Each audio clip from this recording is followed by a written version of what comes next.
Selamat malam para netizen dimanapun kita berada, salam inspirasi bagi kita semua. Sekarang ini Kapolri ya sudah membentuk tim transformasi reformasi Polri dan bahkan saya kira banyak perwira-perwira ya yang kemudian masuk di tim transformasi reformasi Polri. Saya kira dengan apa yang kemudian dilakukan oleh Prabowo kemarin begitu kan ya sampai menjadi gebrakan baru bagi Presiden Prabowo begitu terhadap reformasi Polri yang mengangkat kalau nggak salah Pak Doviri begitu kan ya dan membentuk komite reformasi Polri. Dan saya kira ini banyak hal yang kemudian menjadi menjadi pertanyaan di kalangan masyarakat begitu kan. Kenapa Listio Sigit ini masih membentuk tim transformasi reformasi Polri?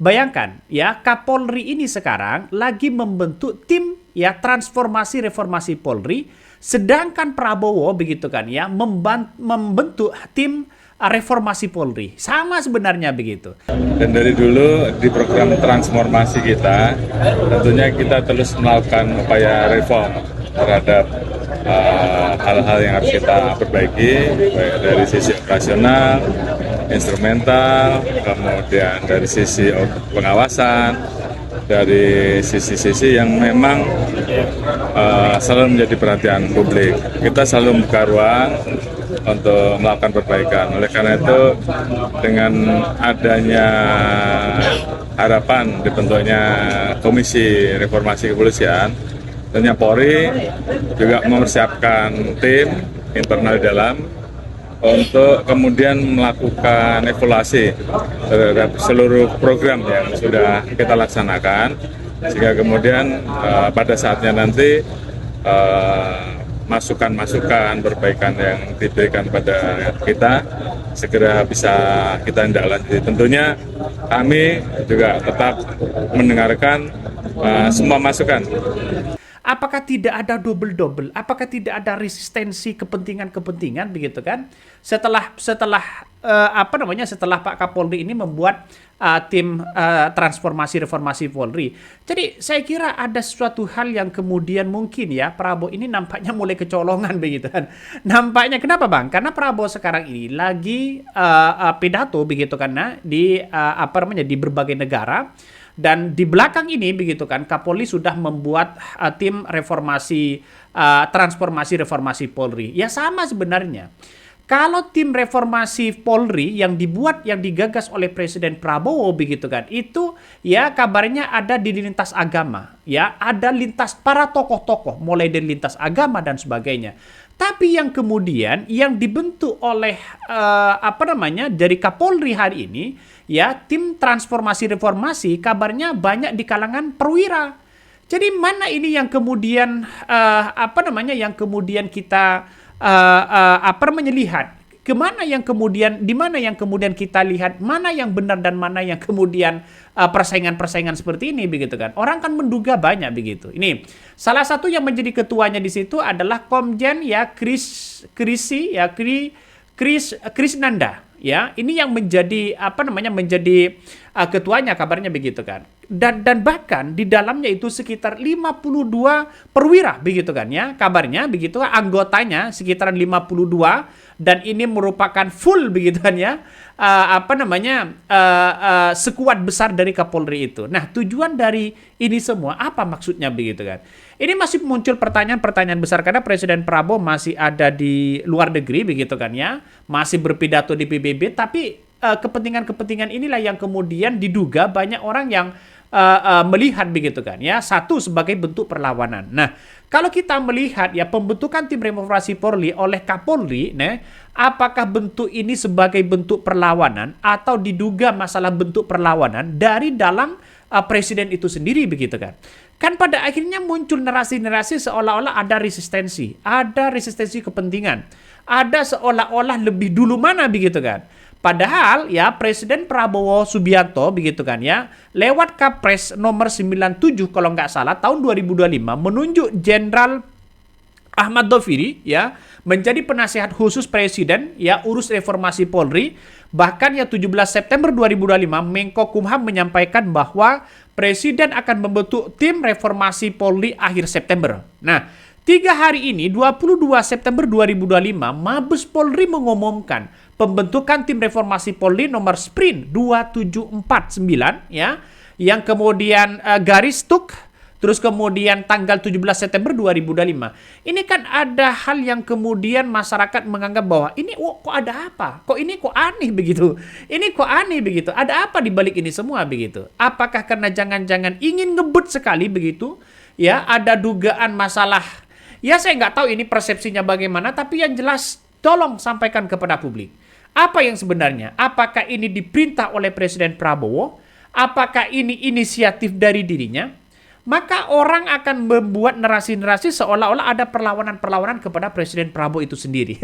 Kan aneh begitu kan? Jadi banyak sekali komentar-komentar netizen yang kemudian mengatakan, wah ini gimana begitu? Ada yang mengatakan begitu kan, coba kita baca ini. Dagelan negeri, Anda itu bagian dari yang akan direformasi. Kalau Anda nggak diganti ya sama aja omong kosong. Masalahnya ya kok nggak punya malu yang masih mau menjabat sebagai Kapolri dengan kejadian belakangan negeri ini. Harusnya punya malu. Ini salah satu komentar dari netizen. Banyak sekali pro dan kontra ya. Bahkan ada yang mengatakan bahasa apa ini yang memperpanjang jabatan dia atau apa? Disuruh Prabowo bikin koperasi, rame-rame bikin korupsi ya. Ini banyak sekali komentar-komentar netizen. Itu kan pada akhirnya saya sendiri kan melihat bahwa ini kok aneh begitu kan. Ya, ini kok aneh. Jadi negara demokrasi kita ini kan berbeda ya dengan seperti di Amerika dan sebagainya begitu kan ya. Ya pihak-pihak kepolisian ini kan sebenarnya sipil yang kemudian disenjatai begitu. Tapi kita lihat saja kalau toh pada hakikatnya nanti dari tim ya reformasi Polri yang digagas oleh Presiden Prabowo kewenangannya sama dengan kemudian tim transformasi reformasi Polri begitu kan ya, ini kan pasti kan double begitu. Nah, sedangkan di lintas agama mendorong ya harus tim reformasi Polri di situ. Sedangkan Polri transformasi reformasi Polri ini kan yang sama lah begitu, tapi nggak tahu lagi yang muncul nanti di berbagai isu-isu seperti ini. Nampaknya Presiden Prabowo nampaknya banyak yang mengatakan wah jangan-jangan ini kecolongan. Jangan-jangan Presiden Prabowo itu kecolongan begitu. Saya nggak tahu ini gimana begitu kan ya, dan bahkan ini menjadi trending di berbagai media sosial. Nah, anehnya disitulah yang kemudian banyak muncul narasi-narasi di berbagai media sosial begitu kan. Pertama adalah tim reformasi yang direncanakan yang dibentuk oleh Presiden Prabowo ya, ini yang dibentuk oleh Presiden Prabowo didahului oleh tim reformasi dibentuk oleh Kapolri dan sepertinya tidak ada kaitan dengan tim reformasi yang akan dibentuk oleh Presiden. Pak 2 ya, tanggal pengangkatan Ahmad Doviri sebagai penasihat khusus Presiden urusan reformasi Polri bersamaan dengan tanggal sprint Kapolri tentang pembentukan tim reformasi Polri ya. Bahkan 17 September 2025 walaupun baru terbuka ke publik tanggal 22 ya September 2025. Inilah yang kemudian dianggap aneh. Ada apa Kapolri kok tiba-tiba mendahului apa yang kemudian menjadi gebrakan bagi Presiden Prabowo untuk menjadi tim ya, untuk membuat tim reformasi Polri. Ini kan pada akhirnya nggak tahu ini langkahnya gimana begitu kan. Ini harus sampaikan kepada publik, nggak tahu apakah ini persetujuan Presiden Prabowo atau apa. Kan biasanya Presiden Kapolri kan di bawah langsung Presiden begitu. Walaupun sekarang ini tidak ada lembaga yang mengatur terhadap itu, tapi kan pada kenyataannya di bawah kendali Presiden itu kan mau tidak mau kan harus izin kepada Presiden. Ini kan langkahnya pada akhirnya muncul spekulasi di berbagai media sosial dan bahkan ke publik ini bertanya-tanya.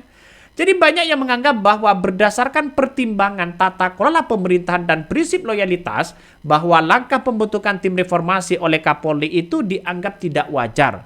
Dapat diduga bahwa ada nuansa-nuansa ya terjadi perlawanan. Ini banyak yang mengatakan seperti itu di berbagai media sosial.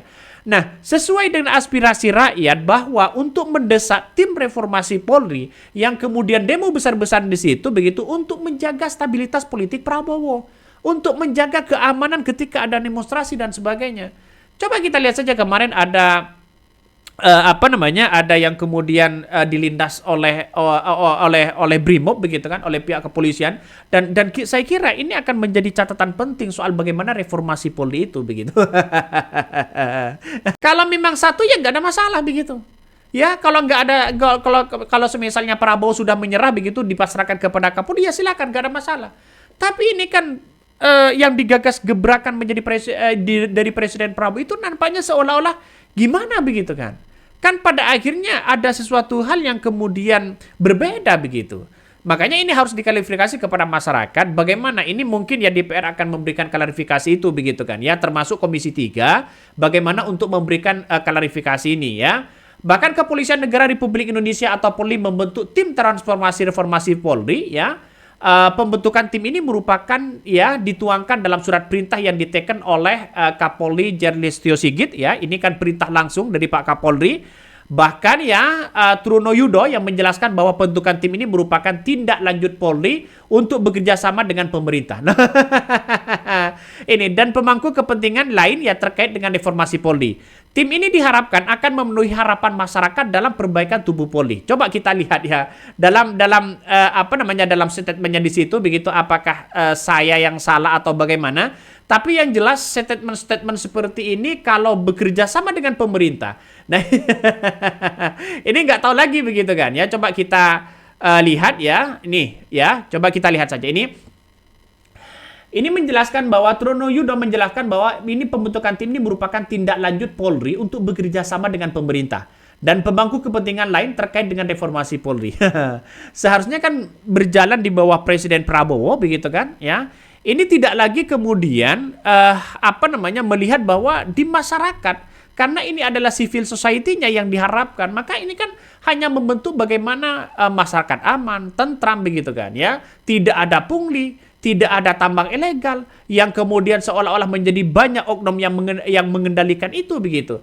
Tapi menurut saya pribadi langkah inilah yang kemudian menjadi seolah-olah ya kita lihat saja nanti apakah Presiden Prabowo datang memberikan klarifikasi atau apa dan sebagainya. Tapi menurut saya pribadi ini langkah yang kemudian seolah-olah mendahului bagi Presiden Prabowo begitu. Bahkan ya Presiden Prabowo Subianto ini melakukan sejumlah gebrakan baru ya dalam reformasi Polri dengan melantik penasehat dan membentuk tim komite khusus, dan bahkan wacana reformasi Kapolri ini diketahui yang mencuat asal pertemuan Prabowo ya dengan Gerakan Nurani Bangsa GNB. Ada tokoh-tokoh lintas agama di situ begitu. Apakah karena jangan-jangan selama ini dibentuk begitu kan ya? Karena mungkin adanya Mahfud MD ingin masuk kepada kabinet itu. Ya mungkin agak takut atau bagaimana begitu. Tapi saya kira dengan adanya situasi seperti ini begitu kan ya, kalau toh pada hakikatnya yang mengevaluasi adalah orang-orang itu aja, ya bagaimana ini begitu? Seharusnya yang kemudian menjadi evaluasi ya menjadi transformasi reformasi Polri seharusnya kan Kapolri sendiri. Kalau Kapolri yang memerintahkan jajarannya untuk melakukan transformasi reformasi Polri, artinya yang mengevaluasi Polri-nya sendiri siapa begitu? Yang mengevaluasi Pak Listio Sigit siapa begitu kan?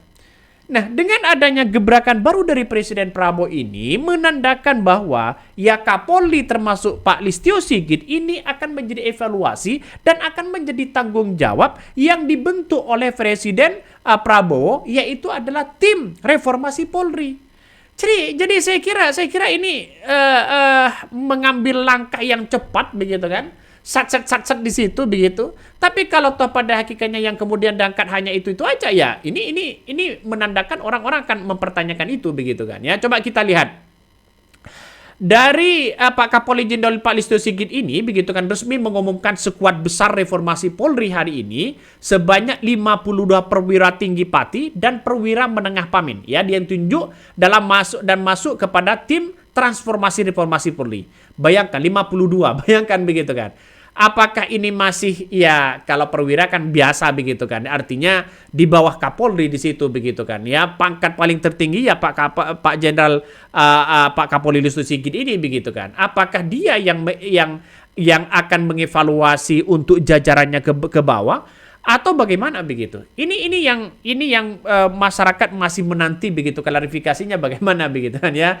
Dan bahkan dalam beberapa hal ini ya, Kelemdiklat Polri ya, Komisaris Jenderal Polisi Krisyanda ya, Kris Nanda begitu ya, ditunjuk sebagai ketua tim. Nah, sementara Korsahli ini ya, Korsahli ini, Kapolri ini, Inspektur Jenderal Polisi Heri Rudolf Naha ya, dan Korobin Diklat ya, Lem Diklat Polri ya, Brigadir Jenderal Polisi Susilo Teguh Ruharjo dipercaya menjadi wakil ketuanya. Dan ini salah satunya, coba kita baca begitu kan ya, biar teman-teman kita tahu siapa mereka, biar tidak menjadi spekulasi-spekulasi besar begitu kan. Karena kita tahu bahwa di negara kita ini kalau toh pada hakikatnya nanti banyak muncul pertanyaan-pertanyaan, kan gampang begitu.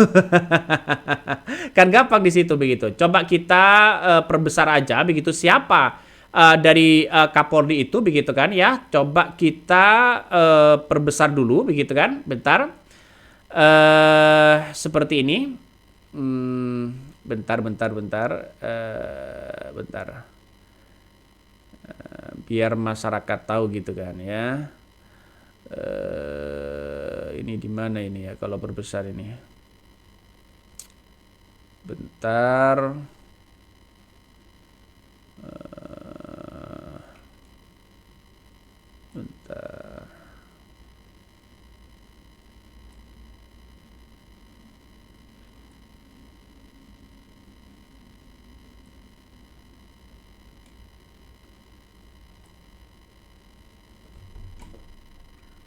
Ini coba kita baca ya, ini. Salah satunya adalah pertama, Kapolri Listio Sigit ya Prabowo selaku pelindung, kemudian wakil wakil Kapolri begitu kan ya.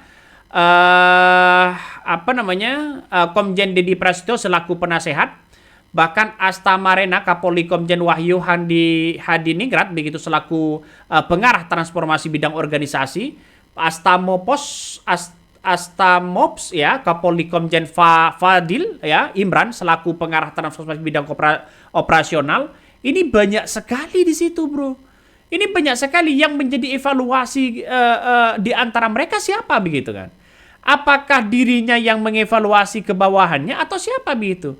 Jadi mungkin gebrakan dari inilah yang kemudian menandakan bahwa Presiden Prabowo niatnya begitu kan. Ya mungkin kalau menurut saya pribadi yang saya tangkap begitu hari ini adalah niatnya Polri secara keseluruhan itu kemudian dievaluasi. Mulai dari Pak Listio Sigit, mulai semuanya begitu kan. Ada komite yang kemudian bisa mengevaluasi itu begitu. Apakah hanya membentuk tim seperti ini bisa mengevaluasi hanya bawahannya saja? Bagaimana lintas soal dirinya begitu? Itu yang kemudian dipertanyakan dari publik ini. Nah, dengan inilah kita tunggu saja. Presiden Prabowo kan mungkin datang nanti. Nampaknya banyak yang mengatakan jangan-jangan ini kecolongan. Oke, mungkin itu yang kami sampaikan ya. Tonton terus di channel Hodari Podcast Rakyat ini. Jangan lupa di subscribe.